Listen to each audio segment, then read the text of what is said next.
Aitaren eta Semearen eta Espiritu Santuaren izenean, amen. Jauna zuekin eta zure espirituarekin. Senideok, aitor ditzagun humiltasunez, gure pekatuak, misterio santuak behar bezala ospatu ahal izateko.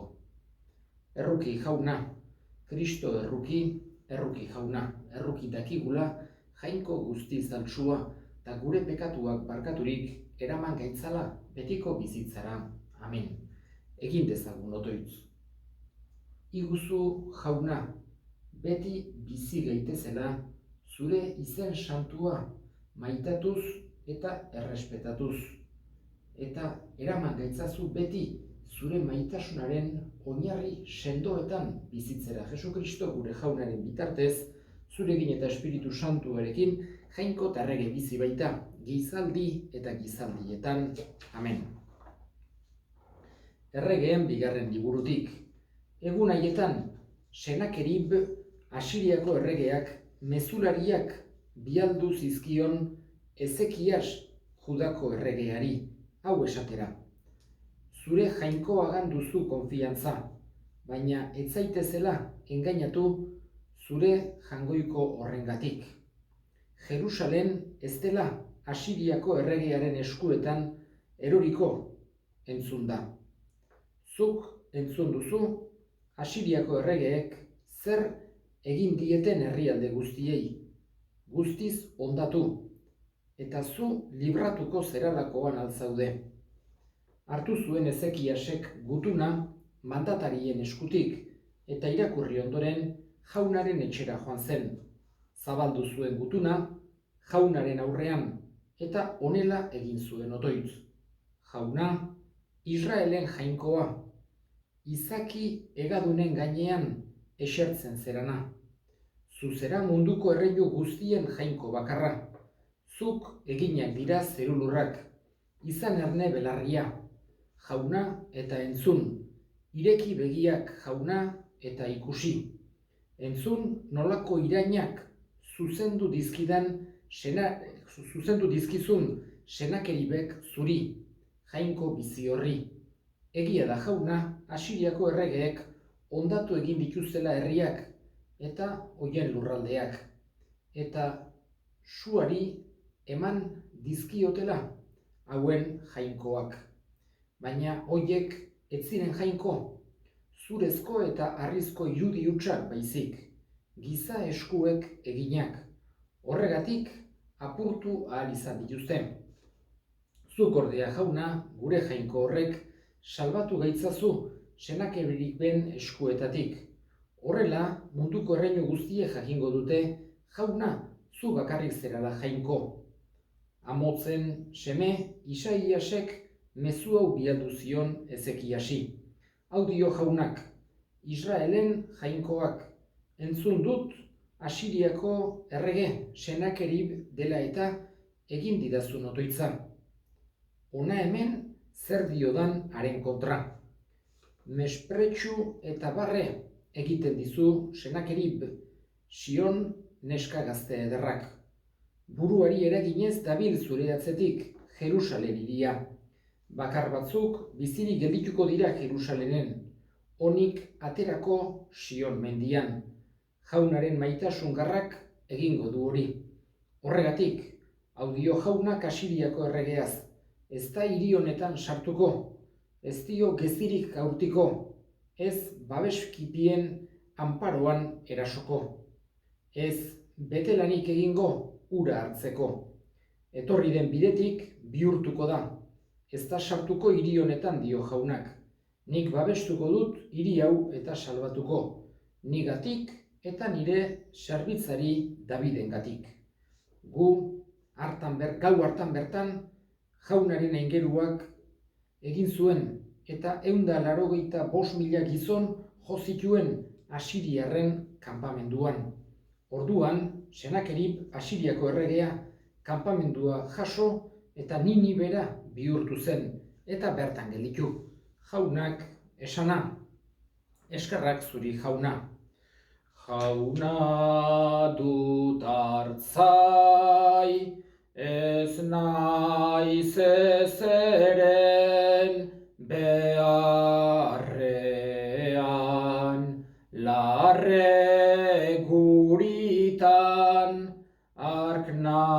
hauetzan, atsedenezko urbizitara, ark narama, tan bizkortzen ditarima.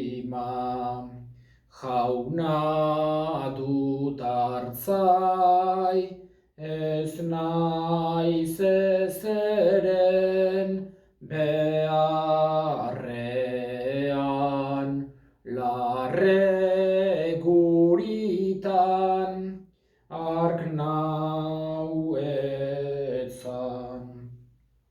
Jauna zuekin eta zure espirituarekin, Jesu Kristoren Evangelioa, San Mateoren liburutik, haintza zuri jauna. Aldi hartan Jesusek esan zien ikasleei, ez eman txakurrei gauza sakraturik, ez bota txerriei zuen harri bitxiak, hankapean erabili ez ditzaten, eta zuen kontra bihurturik zatitu ez aitzaten. Besteek zuei egitea nahi zenuketen guztia, egin zuek ere besteei, horretan datza liburu santuek irakatsia. Sar zaitezte ate estutik, zabala da eta ondamenerako dijoan atea, eta nahasia bidea, eta lasaia bidea, eta asko dira hortik dijoazenak, baina bai estua dela bizirako atea, eta mea bidea, eta gutxi dire aurkitzen dutenak. Jaunak esana, eskerrak zuri jauna. Gaurko bi irakurgai entzun ditugu, egunero bezala, eta Itunzarreko irakurgaian, erregeen bigarren liburutik entzundakoan, ederra da ikustea Ezekias erregeak zenolako konfiantza izan zuen Jaungoikoarengan. Bera baino askozaz ere indartsuagoa zen errege batek idatzi zion jauna mespretxatuz Asiriako erregeak, garai hartan imperio bortitza lortu zuen Asiriak eta zonalde guztiura menperatu zuen, eta konkistatzera zihoalarik modu hortan idatzi zion, eta Ezekiasek ordea dena utzita tenplura joan eta Jaungoikoari laguntza eskatu zion, eta harek eman. Edarra da ikustea zenolako konfiantza eduki zuen Ezekiasek, ez bere ejerzitoarengan, ez bere indarrengan, ez bere jakinduriarengan, baizik eta Jaungoikoarengan. Egia da, akaso izugarrizko ejerzitoa izan balu, kasu hortan, akaso ez zela Jaungoikoarengana gerturatuko, eta akaso baita ere galdu, baina betire bea ohartu zen, eta honekin ere guretzako ikasbide edarra da. Guk gure konfiantza ez dugu guregan jarri behar Jaungoikoarengan baizik. Eta konfiantza handiz eskatu behar diogu laguntza, eskatu behar diogu babesa. Eta gaurko evangelioan, hain zuzen ere, bi gauz aipatu nahi dituzke gaurko evangelioaren inguruan. Lehenengoa, Jesusek halako kontseju ederrak eta mesedegarriak ematen dizkigu gure eguneroko bizitzarako. Pentsatu behar dugu, Jesusek ez duela bakarra betiko biziaz, gauza sobrenaturaletaz, zeruaz, juizioaz, ez duela bakarra hortaz hitz egiten, baita ere, jakina, hori ezinbestekoa da, bere mezuan, bere berri honean, baina baita ere gure eguneroko bizitzarako kontseju bikainak ematen dizkigu, mesede egiten digutenak, beharrezkoak ditugunak, eta besteak beste, elkar maitasuna, miserikordiazko obrak, danak senide bezala sentitzea, eta gaurkoan entzun duguna, zuei besteek egitea nahi zenuketena, zuek egin besteei. Hoixe da, liburu santuetan agertzen zaigun errealitate bat. Saiatu beharra daukagu besteak tratatzen, guk besteek gu tratatzea nahi dugun bezala. Eta egia da oso kontseju ona dela. Eta askotan saiatu beharra daukagu hortan pentsatzen. Nola nahi genduke halako egoeran ni tratatua izatea, besteek ni tratatzea, nola nahi nuke. Eta orduan saiatu besteak modu hortan tratatzen. Jesusek nahi du ez gaitezela izan gogorrak, zorrotzak, arrizko bihotza daukaten pertsonak, besteak beti kondenatzeko pres gaudenak, holakorik ez du nahi Jesusek. Jesusek nahi du eduki dezagula berea bezalako haragizko bihotz bat, konpasioa sentitzen duena sufrimenduaren aurrean, ulermena aurkezten duena eta agertzen duena norbaitek akatsak egiten dituenean, beti barkatzeko prest eta barkazio eskatzeko prest ere, gaizki egiten dugunean humiltasunez aitortuz. Huxe da, pixko bat Jesusek askotan esaten diguna, baino gaurko evangelioan argi eta garbi modu zuzenean adierazi diguna. Eta bigarren gauza, eta honekin bukatu nahi nuke, hain zuzen ere Jesusek hitz egin digu, salbamenera daramakigun atea estua dela. Eta galbiderako atea ordea zabala. Eta bide zaila dela, eta bestea aldapa bera bezala, bide lasaia. Eta hain zuzen ere ez dugu hau hartu behar, eta izango litzateke evangelioko gaineko orrialde guztiekin erabat inkompatiblea, batera ezina, ulertuko baginu Jesusek guri esan nahiko baligu bezala oso jende gutxi salbatuko dela eta ikaratuta egon behar degula. Holakorik ez dezakegu entenditu evangelio osoa hartzen balin badegu eta bere osotasunean irakurtzen balin badegu. Horregatik nik esango nuke, hori interpretazio bat izan bai daiteke, ez Jesusek esan du atea estua dela, horrek esan nahi du jende gutxi pastuko dela. Eta bestea zabala denez, jende asko galduko da, jende asko kondenatuko da. Baina ez litzateke hori inoraz ere bateragarria izango, kompatiblea izango, Jesusek erakutsitako barkazioa, hartzaiona, aita errukisua eta gainerako parabola eta berak egindako gauza guztiekin. Baina nik uste dut badago beste interpretazio bat eta nire ustez askozaz ere zuzenagoa eta evangelioarekin bat datorrena.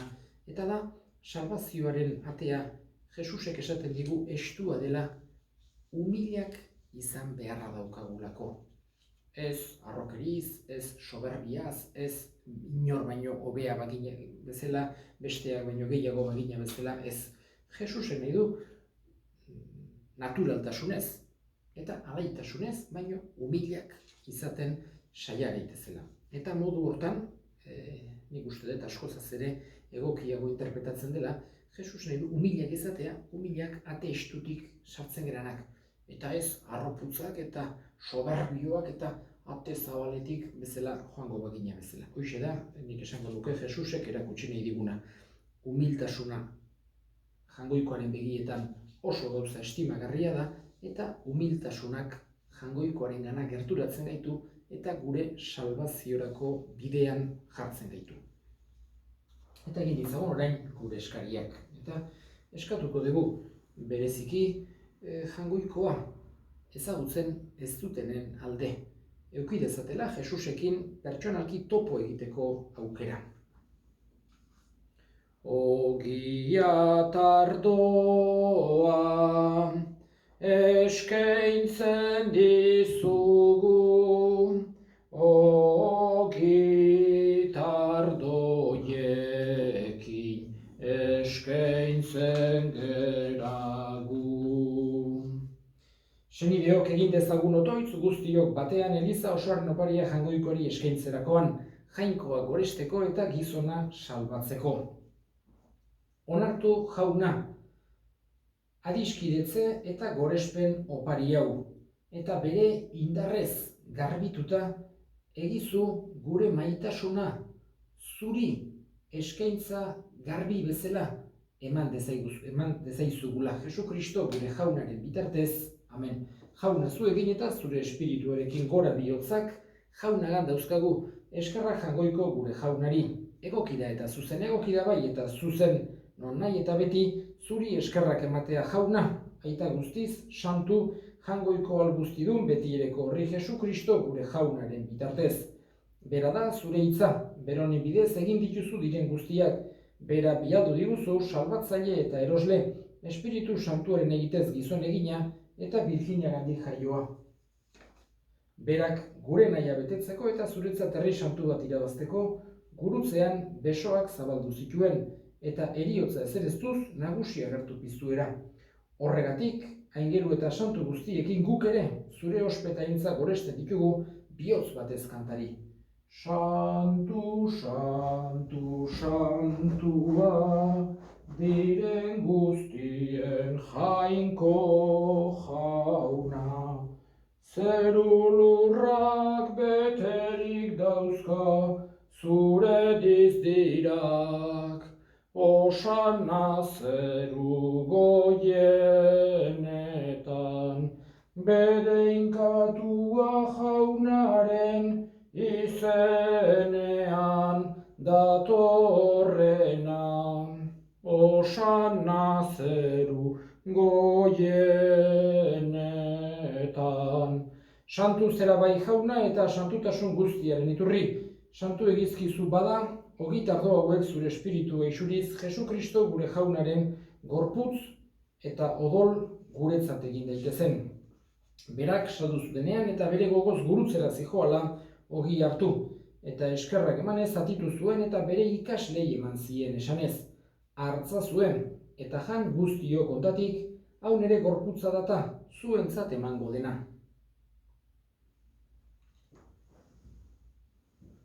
Afalondoan berdin kaliz harturik, berriz ere eskerrak emanez, bere ikaslei eman zien esanez. Hartza zuen, eta edan guztiok ontatik, hau nere odolaren kaliza data, itun berri eta betikoaren odola. Zuentzat eta askorentzat pekatuak barkatzeko isuriko dena. Egizue hau nere oroigarri.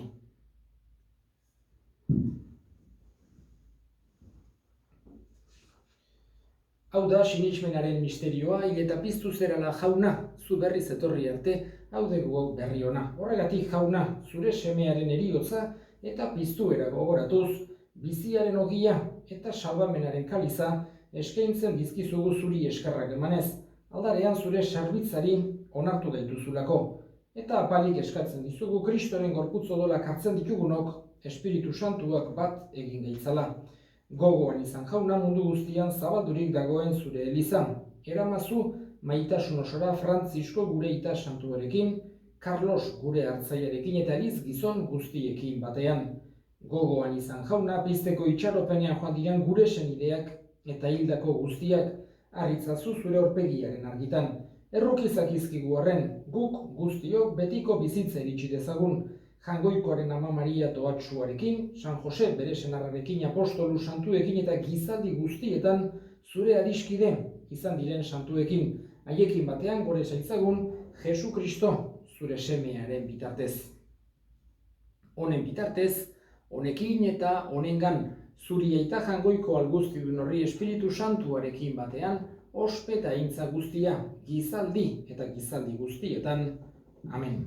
Salbatzaileak aginduta erakutsiari jarraituz, bildur gabe esan dezagun gure aita, zeruetan zerana, santu izan bedi zure izena, etor bedi zure erreinua, egin bedi zure nahia zeruan bezala lurrean ere, emai guzu gaur egun ontako ogia, barkatu gure zorrak, guk ere gure zordunei barkatzen diegun ezkero, eta ez gu tentaldia eraman, baina atera gaitzazu gaitzetik, atera gaitzazu jauna, gaitz guztietatik, emai guzu pakea gure egunotan, zure errukiari eskarpekatutik garbi bizi gaitezen eta estualdietan sendo, betiko zorionaren itxaropenean, Jesu Kristo gure salbatzailea, noiz etorriko den zai gaudela, zurea dezu erregetza, zureak ospeta indarra, orain eta beti Jesu Kristo gure jaunazuk, esana da apostoluei pakea uzten dizuet, nere pakea ematen, begira zure elizaren sinismenari eta ez gure pekatuei, eta zure gogoa den bezala, emaiozu elizari pakea, eman batasuna, errege bizi baizera, gizaldi eta gizaldietan, amen. Jaunaren pakea beti zuekin, eta zure espirituarekin, emaiozue pakea elkarri. Jangoikoaren bildotsa zuk entzen dezu munduko pekatua, erruki jauna. Jangoikoaren bildotsa zuk entzen dezu munduko pekatua, erruki jauna.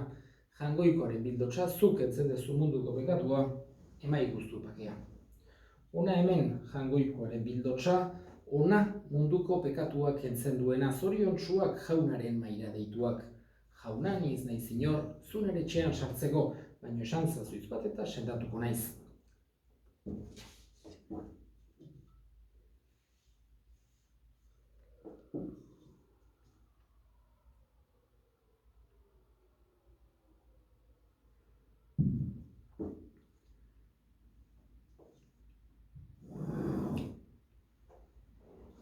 Egin dezagun otoitz. zure semearen gorputz odolez berriturik jauna, zure ontasunetik eskatzen dizugu Eukaristia bakoitzean gure salbazio bidean aurreratu dezagula Jesukristo gure jaunaren bitartez, amen, jauna zuekin eta zure espirituarekin berinka zaitzatela, jainko guztiadunak aitak eta semeak eta Espiritu Santuak, amen. Zoazte jaunaren pakean, eskerrak jangoikoari.